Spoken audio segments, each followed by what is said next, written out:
옛날 옛날 어느 나라에 어떤 여왕이 통치하던 시절 그 나라에는 쥐기라고 불리는 젊은이가 살고 있었습니다. 쥐기는 훤칠한 외모와 총명함으로 동네 사람들에게 사랑을 받았지만요. 그의 마음은 언제나 한 사람에게만 향해 있었지요. 그가 사랑하는 이는 바로 다름 아닌 그 나라의 여왕이었습니다. 쥐기는 여왕의 명민함과 자유로운 통치를 보며 그녀를 마음 깊이 연모하게 되었고요. 그렇지만 자신의 신분과 여왕이라는 높은 위치 사이의 차이는 너무나도 크고 넘을 수 없는 벽이었습니다. 쥐기는 자신의 마음을 고백할 용기를 내지 못한 채 먼 발치에서 그녀를 바라보며 애타는 나날을 보냈지요. 그런데 어느 날이었습니다. 여왕이 어느 역 근처를 지나간다는 소식이 전해졌어요. 쥐기는 여왕을 보기 위해 길을 나섰습니다. 그는 자신의 눈으로 직접 여왕을 볼 수 있다는 생각에 가슴이 벅차올랐지요. 그리고 마침내 그녀가 나타났습니다. 금빛 갑옷을 입은 호위병들이 길을 에워싸고 화려한 가마에 앉아있는 여왕이 지나가네요. 그녀의 미소는 따뜻했고 그 미소가 쥐기의 가슴에 불을 붙였습니다. 와, 저분은 정말로 하늘에서 내려온 분이 분명하구나. 이 마음은 하늘이 내게 준 운명일 것이야. 쥐기는 그날 이후 여왕을 향한 마음을 억누를 수가 없게 되었습니다. 그는 그녀를 바라보며 사랑에 빠졌지만요. 그 사랑이 자신의 운명을 어떻게 바꿀지는 알지 못하고 있었지요. 쥐기의 사랑은 점점 더 깊어져 갔습니다. 그는 매일 밤 여왕을 생각하며 잠들었고요. 그녀를 위해 시를 짓고 노래를 부르며 마음을 달랬지요. 그러나 이 사랑은 그에게 기쁨보다는 고통을 안겨주었습니다. 쥐기는 자신이 결코 닿을 수 없는 이 존재를 사랑하고 있다는 사실에 괴로워했지요. 그의 마음 속에는 갈등과 슬픔이 불길처럼 타올랐고요. 이 불길은 점차 그의 몸과 영혼을 잠식하기 시작했습니다. 마을 사람들은 쥐기의 변화를 느꼈어요. 아니, 저 젊은이가 요즘 너무 쇠약해 보이는구먼. 무슨 일이 있는 게야? 아마 사랑에 빠졌겠지. 하지만 그의 눈빛은 단순한 연모의 감정이 아니야. 무언가 더 깊은 것이 있는 것 같아. 쥐기의 사랑은 이제 단순한 연모를 넘어선 상사병으로 번지고 있었습니다. 단순히 마음속의 갈등을 넘어서 그의 몸과 정신을 송두리째 지배하기 시작했지요. 여왕을 향한 그의 연모는 상사병이라는 이름으로 그를 괴롭혔습니다. 밤이 되면 그는 뜬 눈으로 지새웠지요. 꿈속에서조차 여왕의 모습이 떠올라 잠에서 깨어날 때면 그의 가슴은 불길처럼 뜨거웠습니다. 여왕님, 저는 당신을 위해 모든 것을 바칠 수 있습니다. 그러나 제 사랑이 닿을 수 없는 곳에 있군요. 그의 목소리는 절박했고 그의 눈빛은 점차 생기를 잃어가고 있었습니다. 사람들은 그를 걱정했어요. 저기 요즘 점점 이상해지고 있는 것 같아. 저 눈빛을 봐. 마치 몸 안에서 불이 타오르고 있는 것 같지 않나? 그렇소. 사랑이 사람을 이렇게도 만들 수 있다는 것이 놀랍구먼. 지기의 몸 상태는 점점 더 심각해져 갔습니다.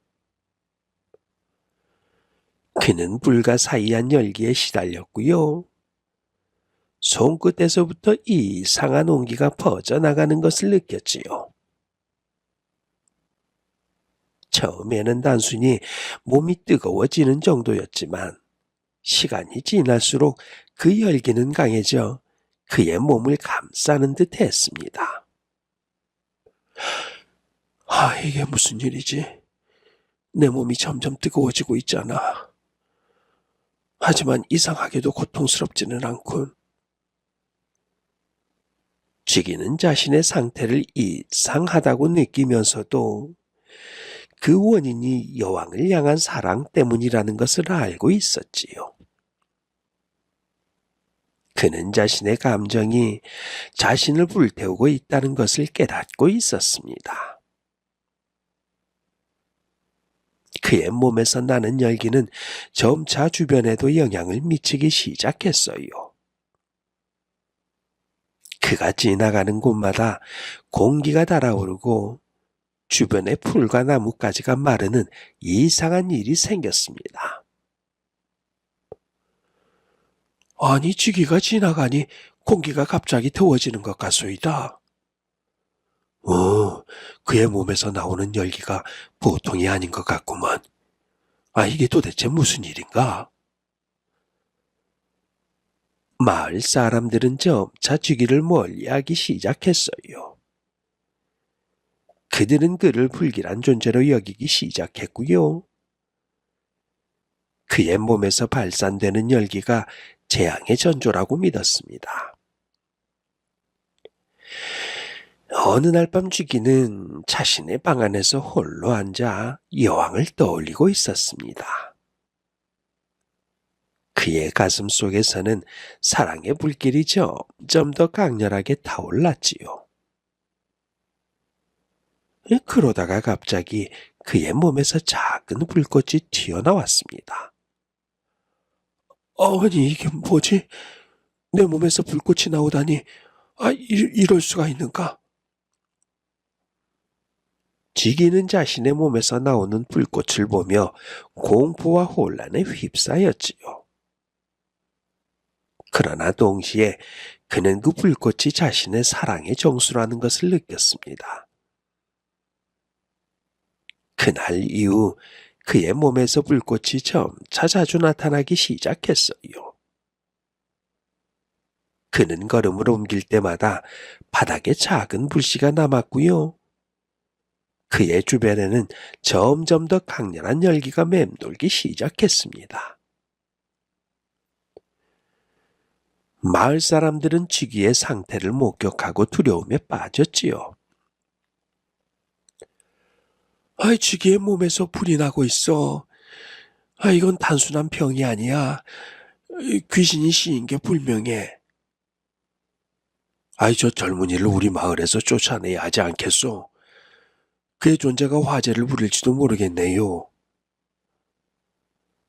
사람들은 쥐기를 멀리하며 그를 경계했지요. 쥐기는 자신이 사람들에게 공포의 대상이 된 것을 깨닫고 슬픔에 잠겼습니다.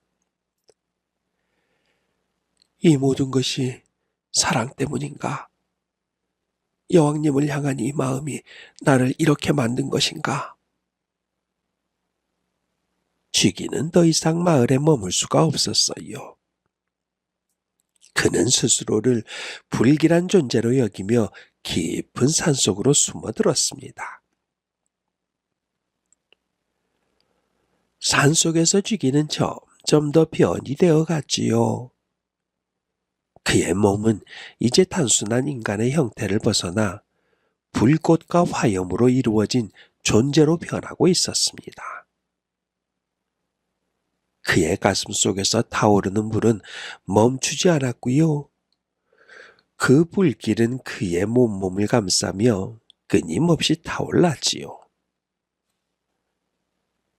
내가 이렇게 된 것은 사랑 때문이야. 하지만 나는 여전히 그녀를 향한 마음을 버릴 수가 없어. 지귀는 자신의 변화를 받아들이기로 했습니다.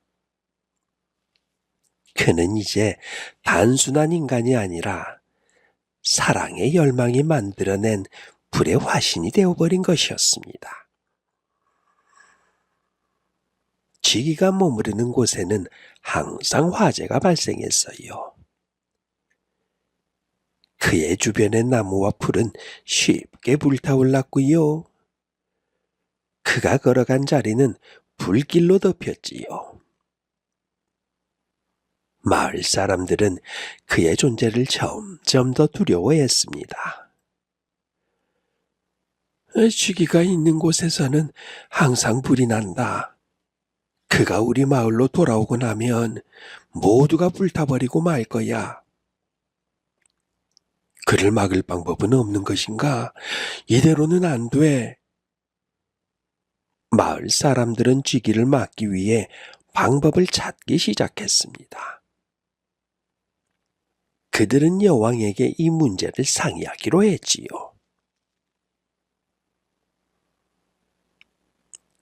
쥐기의 화염은 점점 더 심각한 문제로 발전했습니다. 그는 자신의 불길이 자신만을 태우는 줄만 알고 있었지만요. 그가 머무는 장소마다 불씨가 번져나갔고 결국 주변 산림에 큰 불을 일으켰지요. 마을 사람들은 공포에 휩싸였고요. 그를 막기 위한 방도를 찾기 위해 여왕에게 도움을 청하기로 했습니다. 폐하, 쥐기라는 젊은이가 있습니다. 그의 몸에서 나오는 불길이 모든 것을 태우고 있어요. 마을을 떠났지만은 그가 머무는 산속에서조차 화재가 끊이지 않고 있습니다. 폐하, 쥐기의 화염은 단순한 불이 아닙니다. 그것은 귀신의 짓이거나 아니면 하늘이 내린 형벌일지도 모릅니다. 여왕은 마을 사람들의 이야기를 들으며 깊은 고민에 빠졌습니다. 그녀는 쥐기에 대해 이미 들어본 적이 있었어요. 그가 자신을 향한 연모로 상사병에 걸렸다는 이야기를 들어본 적이 있었지만요. 그의 상태가 이토록 심각해질 줄은 상상하지 못했습니다. 여왕은 곧바로 행동에 나섰습니다. 그녀는 자신의 마음속에 쥐기를 향한 연민이 생겼음을 느꼈지요. 그는 단순히 병든 것이 아니라 사랑이라는 감정에 의해 자신을 잃고 말았구나. 그의 고통을 방치할 수는 없겠다라고 여왕은 생각하고요. 대신들을 불러 명을 내렸습니다. 쥐기가 있는 곳으로 나를 데려가거라. 나는 그의 불길을 직접 진압하고 그를 구해내야겠다. 대신들은 놀랐지만 여왕의 결단을 거스를 수는 없었습니다. 폐하, 그곳은 위험천만한 장소입니다. 쥐기의 화염은 인간의 힘으로 막을 수 없습니다. 폐하께서 직접 가시는 것은 너무 위험합니다. 그러나 여왕은 단호했어요. 쥐기는 고통받는 백성이다. 내가 그를 외면하면 나의 통치가 무슨 의미가 있겠느냐.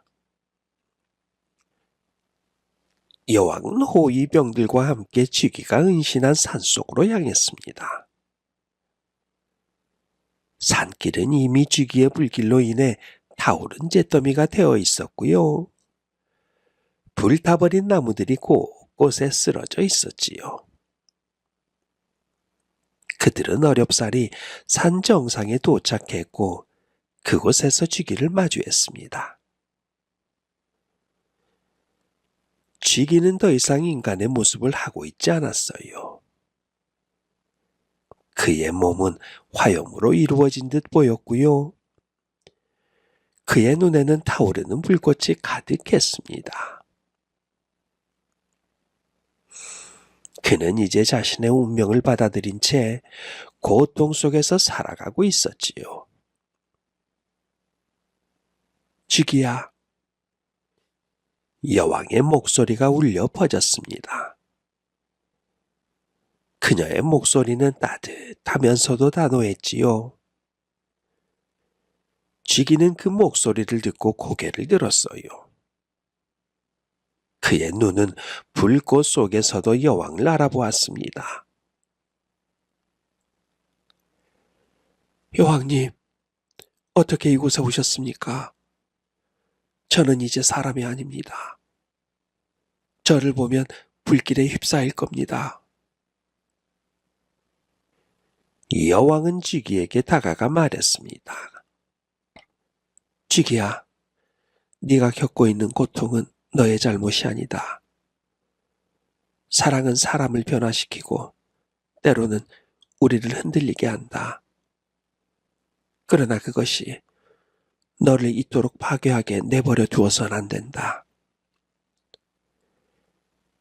쥐기는 고개를 저으며 눈물을 흘렸습니다. 그의 눈물이 떨어지는 순간 불꽃이 잠시 사그라드는 듯 했지요. 여왕님, 저는 당신을 사랑했지만 그 사랑이 저를 괴물로 만들었습니다. 이제 저는 아무것도 할 수 없는 존재일 뿐입니다. 여왕은 쥐기의 고통을 이해하며 그에게 용서와 구원의 길을 제시하기로 했습니다. 쥐기야, 너의 사랑은 순수했지만 그 방향을 잃었구나. 내가 너를 구하리라. 너를 괴롭히는 이 불길을 잠재우고 너를 평화로 이끌겠다. 여왕은 준비해온 특별한 주문을 꺼내 들었습니다. 그것은 그녀가 쥐기를 진정시키기 위해 만든 신성한 문구였지요. 그녀는 그 주문을 쥐기가 머물던 공간에 붙이기로 결심했습니다. 이 주문은 너를 화염에서 벗어나게 하고 너의 영혼을 자유롭게 만들어줄 것이다. 그녀는 신중하게 주문을 읊기 시작했지요. 사랑의 불꽃은 고통이 아니라 치유의 힘이 되리라. 불길은 잦아들고 그대의 마음은 평온을 찾으리라. 주문이 적힌 종이를 쥐기의 몸 가까이에 붙이자 놀라운 일이 벌어졌습니다. 쥐기의 몸을 감싸던 물길이 점차 약해지기 시작했고요. 그의 모습이 인간의 형체를 되찾기 시작했지요. 불길이 사라진 쥐기는 여왕 앞에 무릎을 꿇었습니다. 그리고 그는 여왕의 발치에서 눈물을 흘리며 말했어요. 여왕님, 저는 이제야 알았습니다. 제 사랑은 혼자만의 열망이었고 그 열망이 저를 파괴했음을요. 하지만 당신이 제게 평화를 주셨습니다. 감사합니다. 여왕은 그의 손을 잡으며 말했습니다. 쥐기야, 너의 사랑은 진정했다. 그러나 진정한 사랑은 상대를 해치지 않고 스스로를 파괴하지 않는 법이지. 이제 너는 새로운 삶을 찾아야 한다.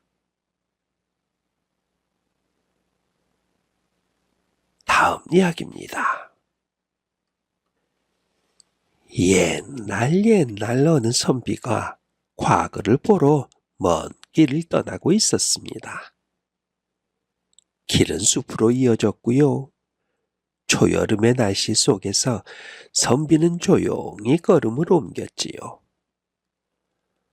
그러다 그는 까치들이 겁에 질려 날아다니며 울어대는 소리를 들었습니다.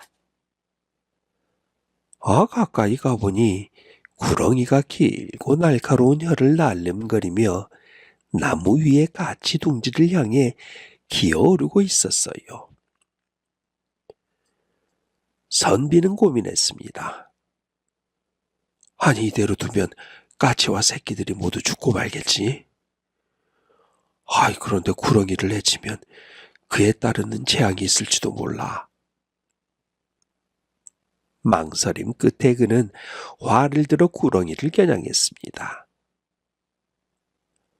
화살은 날아가 구렁이의 몸을 꿰뚫었고요. 구렁이는 비명을 지르며 나무 아래로 떨어져 죽었지요. 까치들은 살아남았지만 순간 숲속에서 이상한 기운이 감돌기 시작했습니다. 까치들이 날아가고 나니 숲은 갑자기 조용해졌어요. 너무나도 기괴한 정적이 주변을 감쌌고요. 선비는 등 뒤에 서늘한 시선을 느꼈습니다. 문득 뒤를 돌아보니 멀리 숲속 깊은 곳에서 검은 그림자가 서성이는 듯한 모습이 보였어요. 그는 몸서리를 치며 황급히 자리를 떠났습니다. 어두운 밤이 되자 산속은 더 이상 친근한 자연이 아니라 공포로 가득한 미궁처럼 느껴졌지요. 선비는 방향을 잃고 헤매다가 멀리서 희미한 물빛을 발견했습니다. 이 깊은 산속에 사람이 사는 곳이 있단 말인가? 희망을 품고 그는 불빛을 따라갔지요. 불빛에 가까워지자 웅장한 기와집이 눈앞에 나타났습니다. 선비는 문을 두드렸고요. 젊은 여인이 나와 선비를 맞아주었지요. 여인은 다소 창백한 얼굴을 하고 있었지만 온화한 미소로 선비를 집 안으로 들였습니다. 따뜻한 저녁밥을 대접받고 피곤한 몸을 눕힌 선비는 곧 잠이 들었지요. 하지만 잠들기 전 창밖에서 기괴한 울음소리가 들려왔습니다. 마치 구렁이와 까치의 울음소리가 섞인 듯한 소리였어요. 선비는 잠시 몸을 떨었지만 피곤함에 지쳐 잠에 빠지고 말았습니다. 깊은 밤 선비는 숨이 막히는 느낌에 깨어났지요. 거대한 구렁이가 그의 몸을 감싸고 있었습니다. 아까 낮에 죽은 구렁이가 바로 내 남편이다. 그 원수를 갚아야겠다. 구렁이는 혀를 날름거리며 말했습니다.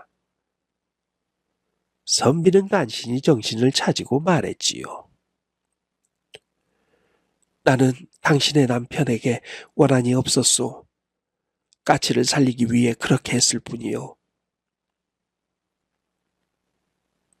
구렁이는 잠시 망설였지만요. 이내 말했습니다. 자정이 되면 승천하게 되어 있다. 그러나 종이 3번 울린다면 하늘의 뜻으로 알고 너를 살려주겠다. 종이 울리지 않으면 내 남편의 원수를 갚겠다.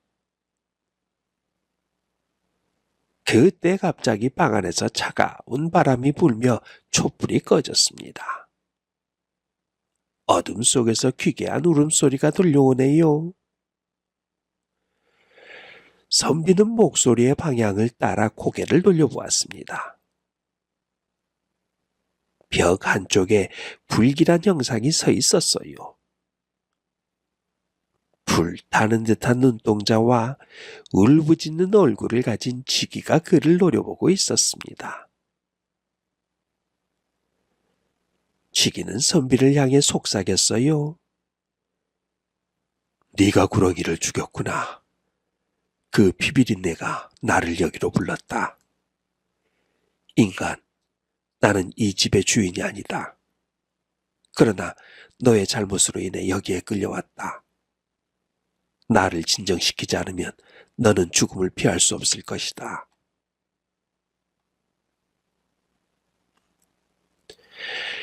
어쨌든 지기의 두려움을 피하고 선비는 자정을 기다리며 떨리는 마음으로 방 안에서 눈을 감고 있었습니다. 종이 울리지 않으면 구렁이의 복수에서 벗어날 수 없다는 사실이 그를 압박하고 있었지요.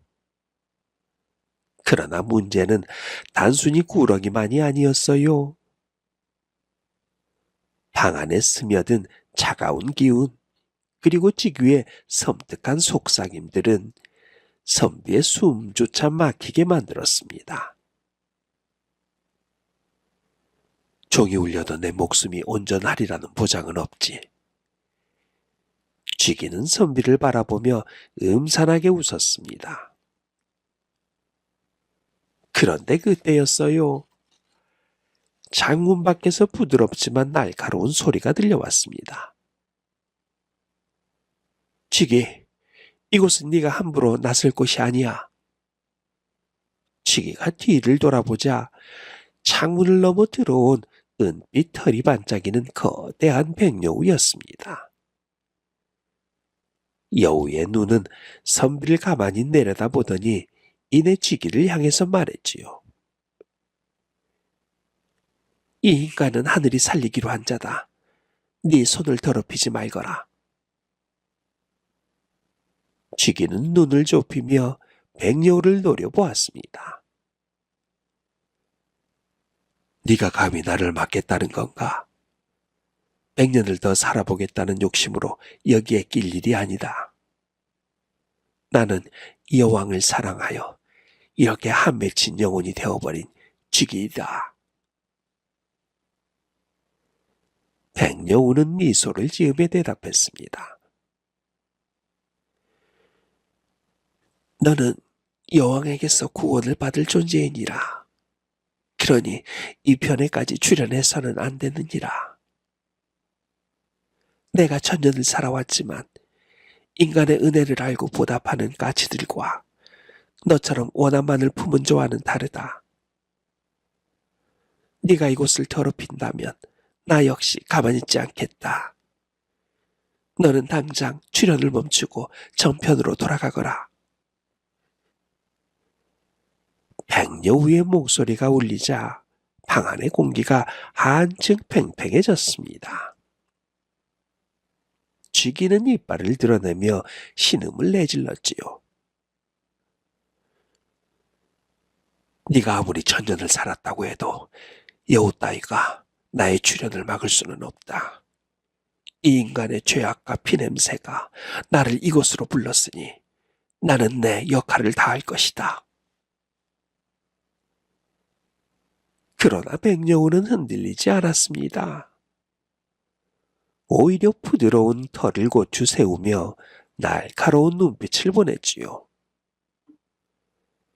너의 역할은 하늘 아래 정당한 것이 아니다. 네가 인간의 잘못을 벌하려 하겠지만 이 선비는 생명을 구하기 위해 행동했다. 하늘도 그를 살리라 명했거늘 네가 그 뜻을 거스르겠다는 것이냐. 쥐기는 흔들렸지만 자신의 분노를 가라앉히지 못했습니다. 종이 울리기 전까진 내가 이 인간을 죽일 수도 있다. 그는 고함을 치며 백여우를 향해 몸을 던졌습니다. 쥐기와 백여우가 충돌하자 방 안은 폭풍이 휘몰아치듯 어지러워졌어요. 선비는 몸을 움츠리며 그 광경을 지켜볼 수밖에 없었습니다. 백여우는 쥐기와 맞서 싸우며 선비를 보호했지요. 그러나 지귀의 힘은 강했습니다. 천년을 살아온 백여우라고 해도 지귀의 어둠과 분노 앞에서는 점차 지쳐가는 듯 했지요. 그때 멀리서 종소리가 희미하게 울리기 시작했습니다. 선비는 희망의 빛을 보았지만요.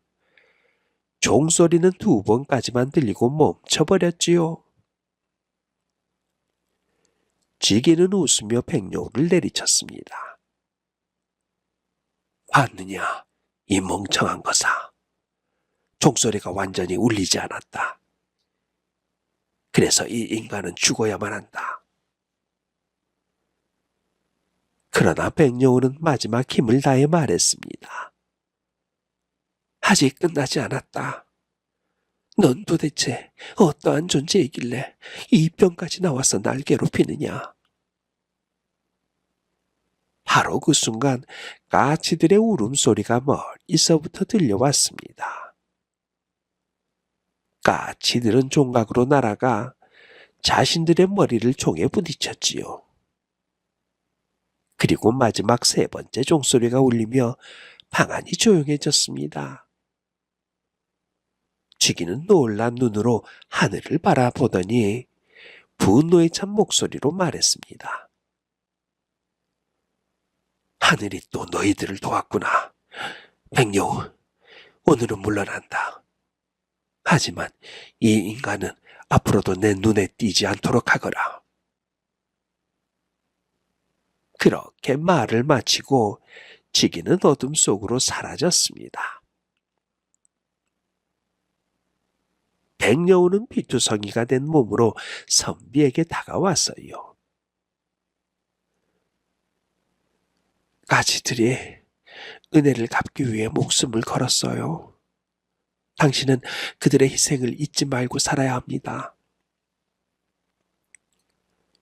선비는 눈물을 흘리며 고개를 숙였습니다. 여우님, 당신은 어찌하여 나를 위해 이리 희생하십니까? 이 말에 백여우는 미소를 지으며 말했습니다. 나는 인간과 긴 인연을 맺어왔어요. 그 은혜를 갚으려 할 뿐입니다. 당신 역시 다른 생명들을 아끼는 삶을 살 수 있도록 계속 노력하십시오. 그렇게 하지 않으면 다시 어둠이 당신을 덮칠지도 모릅니다. 그 말과 함께 백여우는 바람처럼 사라졌습니다. 선비는 무거운 마음으로 뒷산의 종각으로 올라갔지요. 종각 밑에는 까치 3마리가 피를 흘린 채 쓰러져 있었고요.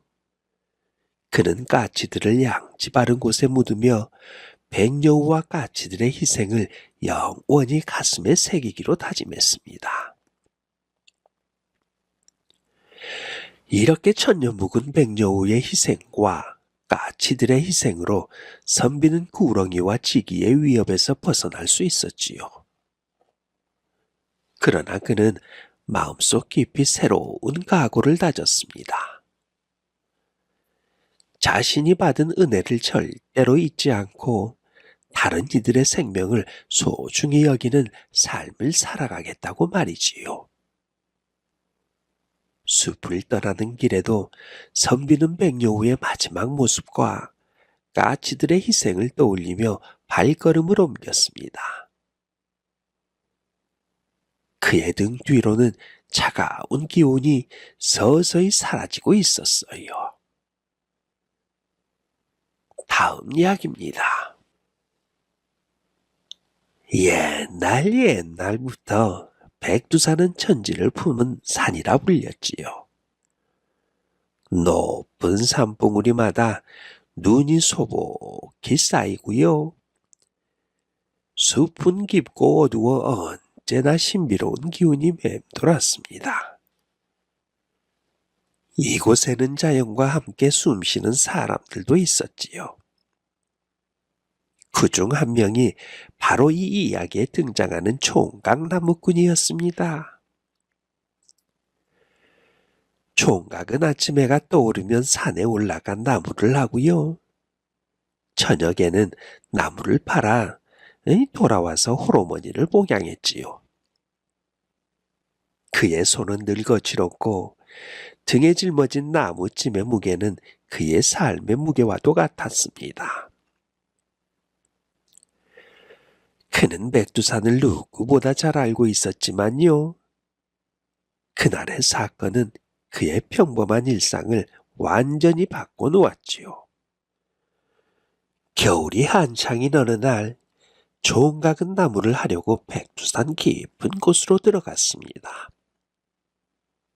날씨는 매섭게 추웠고 발 밑에는 눈이 무릎까지 쌓여 있었지요. 하지만 그는 멈추지 않았습니다. 얼어붙은 손을 입김으로 녹이며 도끼를 내려치던 그때 멀리서 희미하게 들려오는 소리에 고개를 들었어요. 아니, 무슨 소리지? 이 깊은 산속에서 사람의 소리가 날 리는 없었습니다. 그러나 분명히 소리는 들려왔지요. 누군가가 고통스러운 신음을 내며 애타게 도움을 구하는 것 같았습니다. 총각은 도끼를 내려놓고 소리가 나는 방향으로 걸음을 옮겼지요. 백두산을 10년 넘게 나무를 하며 살아왔지만 이런 소리는 들어본 적이 없었어요. 소리 끝에 따라간 그는 낡은 움막 하나를 발견했어요. 움막은 허름했고요. 오래된 흔적이 역력했지요. 벽에는 이끼가 끼어 있었고 지붕은 군데군데 무너져 있었습니다. 아니 이런 곳에 이런 것이 있었다니. 그는 고개를 갸우뚱하며 문을 열었습니다. 안으로 들어가자 그는 방 안에 누워있는 백발 노인을 발견해요. 노인은 창백한 얼굴로 전장을 바라보고 있었고요. 그의 입에서 나오는 신음소리가 움막 밖으로 새어나갔던 것이었습니다. 노인은 숨이 끊어질 듯 위태로워 보였고요. 총각은 움막 안을 둘러보았습니다. 먹을거리나 그런 건 없었어요. 이대로 두면 노인은 분명히 굶어 죽을 것이 분명했습니다. 어르신, 정신 차리세요. 총각은 노인을 흔들어 깨워보았지만요. 노인은 미동도 하지 않았어요. 그는 움막 안에서 발견한 나뭇가지를 모아 불을 피웠습니다. 그리고 자신의 나무짐 중 일부를 불에 던져 방 안을 따뜻하게 만들었지요. 이대로 두고 갈 수는 없어. 그는 소나무 껍질을 벗겨 죽을 쑤어 노인의 입에 떠먹였습니다. 시간이 지나자 노인의 얼굴에 약간의 혈색이 돌기 시작했어요. 그날 밤 총각은 움막에 남아 노인을 돌보았습니다. 그는 눈길을 헤치고 집으로 돌아가고 싶었지만 노인을 두고 떠나갈 수가 없었어요. 다음 날 아침이 되자 그는 노인이 조금 더 나아진 것을 확인하고 집으로 돌아가 미음을 준비했습니다. 이후로도 그는 매일 아침 움막으로 찾아가 노인을 간호했지요. 미음을 떠먹이고 방 안에 불을 지피고 대소변 수발까지 들었습니다. 그의 정성은 하늘도 감동할 만했지요. 며칠이 지나자 노인은 점차 건강을 회복했고요. 그는 맑은 정신으로 돌아왔습니다.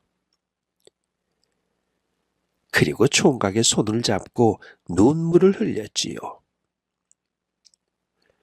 젊은이, 내가 이렇게 살 줄은 몰랐네. 네가 아니었다면 나는 벌써 이 세상을 떠났을 거야. 노인의 목소리에는 깊은 감사가 담겨 있었습니다. 총각은 그저 미소를 지으며 말했지요. 어르신, 이제 괜찮으시니 다행이십니다. 무리하지 마시고 더 쉬세요.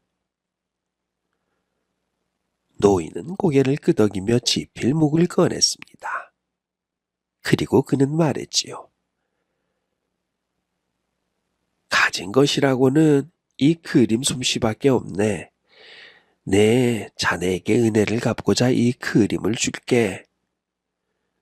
노인은 붓을 들고 한 폭의 그림을 그리기 시작했습니다. 그의 손끝에서 붓은 춤을 추듯 움직였고요. 이내 한 폭의 그림이 완성이 되었네요. 그림 속에는 푸른 소나무와 그 위에 앉아있는 흰 학, 그리고 맑은 샘물이 솟아나는 바위가 있었습니다. 이 그림을 잘 간직하게 놔. 언젠가는 큰 도움이 될 것이야. 총각은 감사 인사를 하고 그림을 품에 안고 집으로 돌아왔지요. 다음 날 그는 다시 움막으로 노인을 찾아갔지만요. 놀랍게도 움막은 흔적도 없이 사라지고 없었습니다. 노인의 모습도 보이지 않았지요. 그는 어리둥절한 마음으로 산을 내려왔습니다. 움막이 있던 자리는 마치 처음부터 아무것도 없었던 듯 깨끗했지요. 아유, 신기한 일이네. 그는 중얼거리며 집으로 돌아왔습니다. 그림을 품에 안고 집으로 돌아온 총각은 어머니에게 노인에 대한 이야기를 전해주며 그가 준 그림을 보여주었습니다. 어머니는 그림을 한참 동안 들여다보더니 고개를 끄덕였어요. 이 그림에서 묘한 기운이 느껴지는구나. 이 노인은 그냥 평범한 사람이 아니었을지도 모르겠구나. 어머니의 말에 총각은 그림을 더욱 소중히 여기게 되었습니다. 다음 날 그는 산에 나무를 하러 가며 그림을 품에 넣어갔지요. 날씨는 여전히 추웠고요. 나무를 하느라 몸은 피곤했지만 마음 한구석에 그림의 존재가 묘한 안도감을 주었습니다. 한참 동안 나무를 하던 그는 목이 몹시 말랐어요. 근처에 샘물이 없었으니 그는 그냥 앉아 쉬기로 했습니다. 그는 품속에서 그림을 꺼내 보았어요. 와, 멋진 그림이야. 그림 속 맑은 샘물은 마치 실제로 물이 흐르는 것처럼 생생했습니다. 그는 그림 속 샘물을 손으로 쓰다듬었습니다. 그런데요. 그 순간 믿을 수 없는 일이 일어났습니다. 그림 속 샘물에서 맑은 물이 흘러나오더니 그의 손을 적시는 것이었어요. 깜짝 놀란 총각은 물을 손에 받아 마셨습니다. 그런데 그 물은 단순한 물이 아니었습니다. 그 맛은 그윽했고 향기는 기분을 상쾌하게 했지요. 그것은 분명 술이었습니다. 술을 마신 총각은 갑자기 온 몸에서 힘이 솟아나는 것을 느꼈지요. 피곤함이나 고단함은 단순에 사라지고 정신이 맑아졌습니다. 그는 이 술이 단순한 술이 아님을 직감했지요. 노인이 신선이었던 것이 분명해. 이 술은 불로장생의 신선주일지도 몰라. 그는 혼자 속삭였습니다. 총각은 그림 속에서 솟아나는 술의 신비함을 온전히 이해하게 된 날. 그날이야말로 그의 인생이 새로운 국면으로 접어든 순간이었습니다. 그는 집으로 돌아와 어머니에게 그림에서 나온 술의 이야기를 전하며 술 한 잔을 권했지요. 어머니는 조심스럽게 술을 마셔보더니 눈을 크게 뜨며 말했습니다. 이 술은 단순한 술이 아니구나.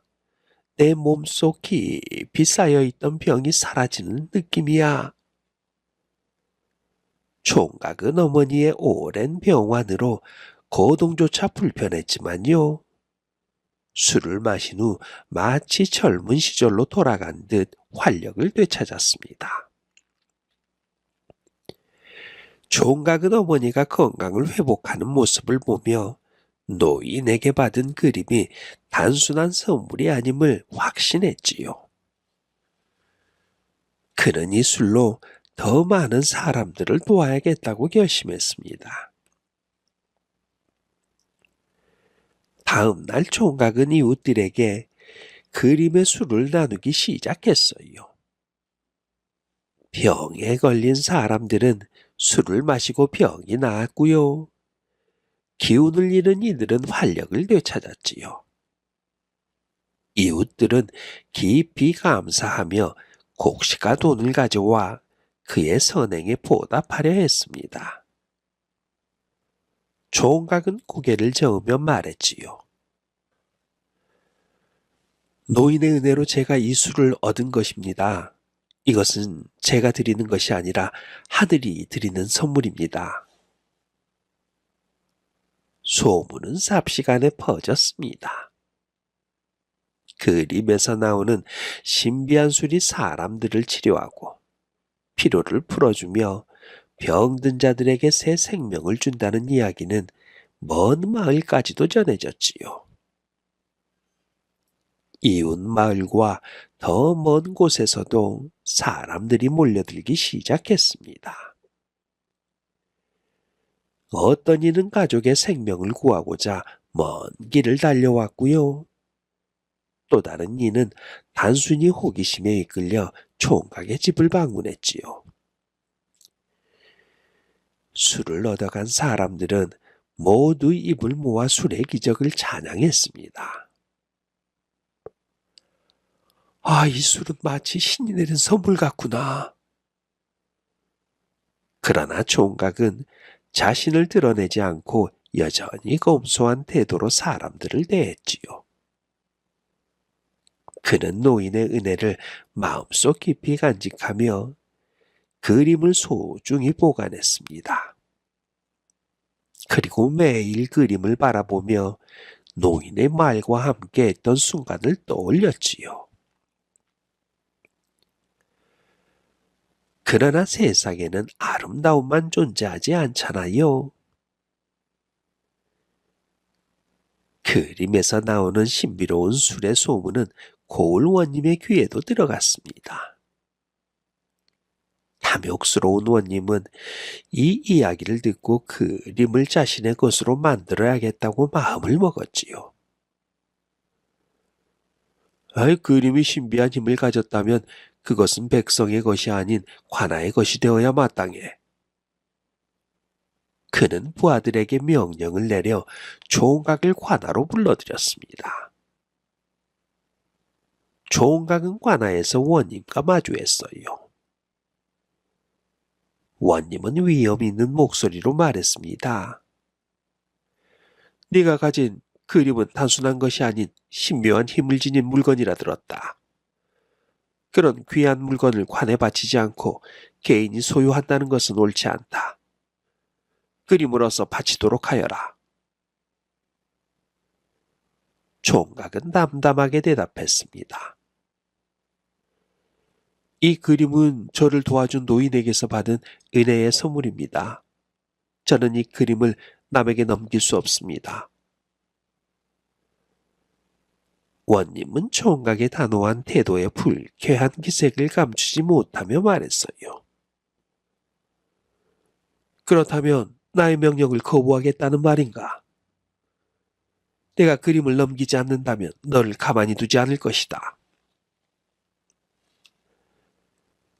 결국 원님은 부하들에게 명령을 내려 총각의 집을 습격하게 했습니다.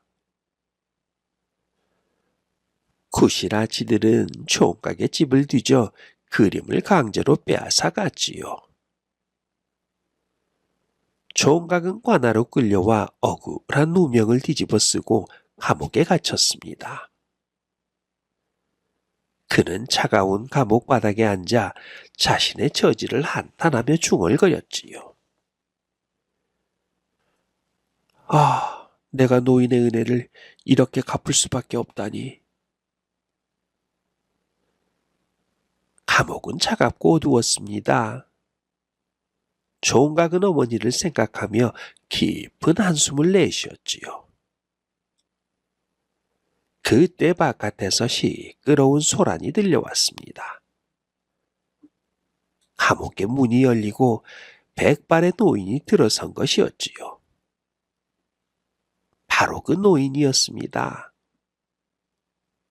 그는 단호한 목소리로 외쳤지요. 어리석은 자들아, 너희들이 하늘의 뜻을 거스르려 하는 것이냐? 노인은 원님을 향해 다가가며 말했습니다. 너는 명색이 관장이면서 탐욕에 눈이 멀어 백성을 괴롭히고 하늘의 은혜를 훼손하려 하다니 하늘이 너를 벌할 것이야. 원님은 노인의 기세에 눌려 말을 잇지 못했습니다. 노인은 그림을 가져오라고 명령한 뒤 그림 속 학을 손가락으로 문지르기 시작했어요. 그러자 놀라운 일이 벌어졌습니다. 학이 그림 밖으로 튀어나와 커다란 날개를 펼쳤지요. 학은 힘찬 울음을 터뜨리며 노인의 곁으로 다가갔습니다. 노인은 총각에게 손짓하며 말했지요. 이제 너는 나와 함께 떠날 때가 되었다. 총각은 노인의 손을 잡고 학의 등에 올라탔습니다. 학은 거대한 날개짓으로 하늘 높이 날아 올라갔지요. 그들은 금세 구름 속으로 사라졌어요. 그 후 백두산 기슭에는 흰 학을 탄 노인과 총각이 나타났다는 전설이 전해졌습니다. 사람들은 여전히 그들의 이야기를 기억하며 도움의 손길과 나눔의 가치를 소중히 여기게 되었지요. 옛날 아주 오랜 옛날 어느 산골 마을에 소문으로만 전해지는 신비로운 그림이 있었습니다. 소원의 그림이라고 불리는 이 그림은요, 단순한 풍경화였지만 소원을 빌며 진심으로 그림의 이야기를 전하면 그것이 이루어진다고 했습니다. 그림을 본 사람들은 말하기를 그림 속 나무는 점점 더 푸르러지고 강물은 맑게 흐르며 하늘은 날마다 다른 빛깔을 내뿜었다고 했어요. 하지만 아무도 그림이 어디에 있는지 정확히 알지는 못했습니다. 이야기는 어릴 적 부모를 잃고 혼자 자란 소녀 연아로부터 시작이 되지요. 연아는 항상 마음 한구석에 부모님을 다시 만나고 싶다는 간절한 바람을 품고 살았습니다. 하루는 시장에서 우연히 노파를 만나게 되었는데요. 그 노파는 연아의 손금을 보고는 무언가를 예감한 듯한 눈빛을 보냈습니다. 네가 진정한 소원을 가졌구나. 그 소원을 이루기 위해 너를 부르는 그림이 있다. 노파는 손수건으로 쌓인 작은 지도를 건네주며 말을 이었습니다. 이 길을 따라가면 소원의 그림을 찾을 수 있을 것이야. 하지만 조심해야 한다. 그림은 마음이 맑고 진실된 자에게만 모습을 보여준단다. 연하는 망설임 없이 길을 나섰지요. 길을 따라 며칠을 걸어가니 바람도 잔잔해지고 소리도 고요해지는 신비로운 장소에 도착했습니다. 그곳에는 오래된 절과 그 안에 감춰진 그림이 있었지요.